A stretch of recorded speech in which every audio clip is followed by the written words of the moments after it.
1528 में मुगल सम्राट बाबर के सेनापति मीर बाकी ने मस्जिद को बनवाया, लेकिन हिंदुओं के एक वर्ग के अनुसार उसने मस्जिद का निर्माण 11वीं शताब्दी में बने राम मंदिर को तोड़कर किया था। बाबर इंडिया का पहला मुगल शासक था और मुगलों द्वारा ही अयोध्या नगरी को नष्ट करने के लिए कई अभियान चलाए गए और फिर 1528 में भव्य अयोध्या राम मंदिर को तोड़ दिया गया और उसकी जगह बाबर के जनरल मीर बाकी ने वहां एक मस्जिद बनवा दी जिसे बाबरी मस्जिद कहा गया। बाबर के द्वारा लिखी गई एक बुक बाबरनामा में भी उन्होंने ये लिखा था कि 1528 में अपने अयोध्या पड़ाव के दौरान बाबर ने राम जन्मभूमि के स्थान पर मस्जिद निर्माण का आदेश दिया था। इसके बाद समय समय पर इस स्थान पर बार बार मंदिर निर्माण के लिए कई आंदोलन किए गए। साल 1855 में अंग्रेजी हुकूमत के दौरान पहली बार राम मंदिर और बाबरी मस्जिद उसके आसपास के इलाकों में दंगे हुए। इस परिसर में हिंदू भी अंदर जाकर पूजा करना चाहते थे और मुस्लिम भी अंदर जाकर प्रेयर करना चाहते थे,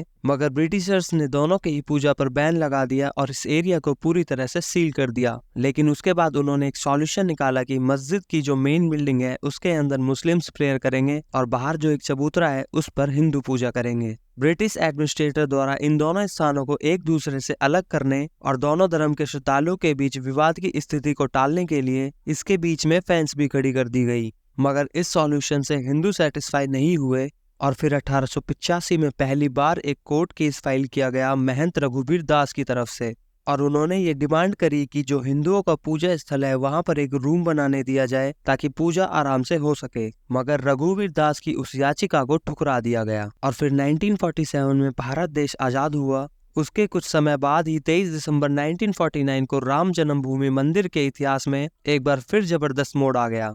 उस दिन रामलला की प्रतिमा मस्जिद के अंदर अचानक से विराजमान पाई गई और फिर ये विवाद इतना बढ़ा कि आखिरकार सरकार को उस ढांचे को विवादित मानकर उस पर बैन लगा दिया गया। किसी को भी पूजा या इबादत करने की इजाजत नहीं दी गई और इसके बाद फिर से शुरू होता है कोर्ट केसेस का सिलसिला। कई सारे ग्रुप्स आए कि इस लैंड पर हमारा अधिकार है।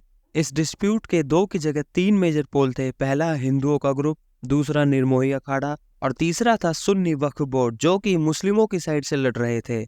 और फिर काफी दिनों तक कोर्ट केसेस से कोई हल नहीं निकला तो विश्व हिंदू परिषद ने राम मंदिर कंस्ट्रक्शन के लिए कमेटी बना दी, इस होप में कि जैसे ही कोर्ट केसेस का सेटल होगा वैसे ही राम मंदिर का कंस्ट्रक्शन चालू कर दिया जाएगा। और फिर 1986 में पहली बार फैजाबाद कोर्ट ने ये डिसीजन दिया कि हिंदुओं को उस जगह पर पूजा करने की इजाजत दी गई और इस डिसीजन से नाराज होकर मुस्लिम्स ने अपनी एक अलग कमेटी बनाई जिसका नाम था बाबरी मस्जिद एक्शन कमेटी। समय बीतता गया, अर्जियां और याचिकाएं दायर होती रही। बाद के दशकों में देश में इमरजेंसी और कम समय के लिए बनी पहली गैर कांग्रेसी सरकार की यादों के साथ 1980 का दशक शुरू हुआ। 1980 में ही जनसंघ और जनता पार्टी के धड़े ने साथ आकर भारतीय जनता पार्टी की नींव रखी और अटल बिहारी वाजपेयी पहले अध्यक्ष रहे और 1980 में शुरुआत से ही अटल बिहारी वाजपेयी ने राम जन्मभूमि को मुद्दा बनाया। बीजेपी ने 1989 के आम चुनावों में राम मंदिर के मुद्दे को उठाया और 85 सीटों के साथ बीजेपी ने वीपी सिंह को समर्थन दिया और वीपी सिंह की सरकार बनाई। और फिर सितंबर 1990 में बीजेपी के अध्यक्ष लाल कृष्ण आडवाणी ने श्री राम रथ यात्रा का आयोजन किया जो कि सोमनाथ से उत्तर प्रदेश तक की थी।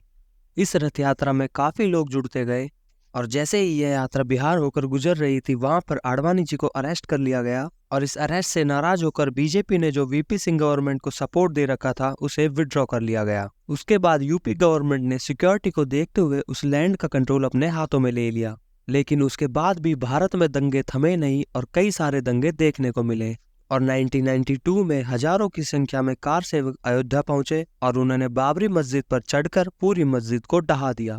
ऐसा होने पर भारत के कई इलाकों में हिंदू मुस्लिम दंगे देखने को मिले, जिनमें गुजरात का गोधरा कांड भी था जिसमें कार सेवकों से भरी ट्रेन को मुस्लिम समुदाय के लोगों के द्वारा जला दिया गया, जिसमें कई सारे कार सेवक मारे भी गए। और जब 2002 में सरकार बदली और प्रधानमंत्री अटल बिहारी वाजपेयी जी बने तो उन्होंने एक नया डिपार्टमेंट बनाया जिसका नाम था अयोध्या विभाग। और फिर 2005 में 5 टेररिस्ट ने आकर इस एरिया पर अटैक भी किया जिसमें कई सारे सीआरपीएफ के जवान घायल हुए। इस मामले के लीगल केसेस ने जब रफ्तार पकड़ी जब यह केस इलाहाबाद हाई कोर्ट के पास पहुंचा। 2002 से 2010 तक इलाहाबाद हाई कोर्ट में केस चला। आर्कियोलॉजिकल सर्वे ऑफ इंडिया को यह कहा गया कि वहां पर जाकर आप सर्वे कीजिए और जब उस एरिया पर सर्वे किया गया तो यह पाया गया कि 12th सेंचुरी में यह रिकॉर्ड्स है कि वहां पर एक मंदिर था और 15th सेंचुरी में यह रिकॉर्ड है कि यहाँ पर एक मस्जिद था। और फिर कई सारे ग्रुप्स की दलीलें सुनने के बाद इलाहाबाद हाई कोर्ट ने एक बीच का फैसला दिया कि इस लैंड के 3 हिस्से कर दिए जाएं, एक हिस्सा मुस्लिम्स को, दूसरा हिस्सा हिंदुओं को और तीसरा हिस्सा निर्मोही अखाड़ा को। और इस फैसले से ना खुश होकर ये सारे ग्रुप पहुंचे सुप्रीम कोर्ट और फिर अगले 9-10 सालों तक सुप्रीम कोर्ट में ये केस चला और फिर फाइनली 2019 में 40 दिनों तक चली हियरिंग के बाद यह फैसला आया कि यह जो 2.77 एकड़ की जमीन है इस पर राम मंदिर बनना चाहिए और इससे 2 गुनी लैंड यानी 5 एकड़ लैंड सुन्नी वक्फ बोर्ड को मिलनी चाहिए। सुप्रीम कोर्ट का फैसला आने के कुछ दिन बाद ही राम मंदिर का कंस्ट्रक्शन शुरू हो गया और यह कंस्ट्रक्शन 2019 में चलते चलते 2024 में संपूर्ण हुआ और अब 22 जनवरी को श्री राम मंदिर का प्राण प्रतिष्ठान है। श्री राम मंदिर बनने के बाद कुछ ऐसा दिख रहा है और इस मंदिर का डिजाइन दिया गया है सोमपुर फैमिली के द्वारा, जो कि अहमदाबाद से बिलोंग करती है। और यह मंदिर इतना बड़ा है कि यह वर्ल्ड का तीसरा सबसे बड़ा हिंदू मंदिर है और इस मंदिर को इस तरीके से डिजाइन किया गया है कि रोज लगभग 70,000 लोग इस मंदिर को विजिट कर सकते हैं। राम मंदिर की और कई सारी विशेषताएं और इस मंदिर के फायदों का जिक्र हम अगली वीडियो में करेंगे। तो करते हैं वीडियो का एंड। अगर आपको हमारी ये वीडियो अच्छी लगी तो वीडियो को लाइक करें और हमारे चैनल को सब्सक्राइब करें।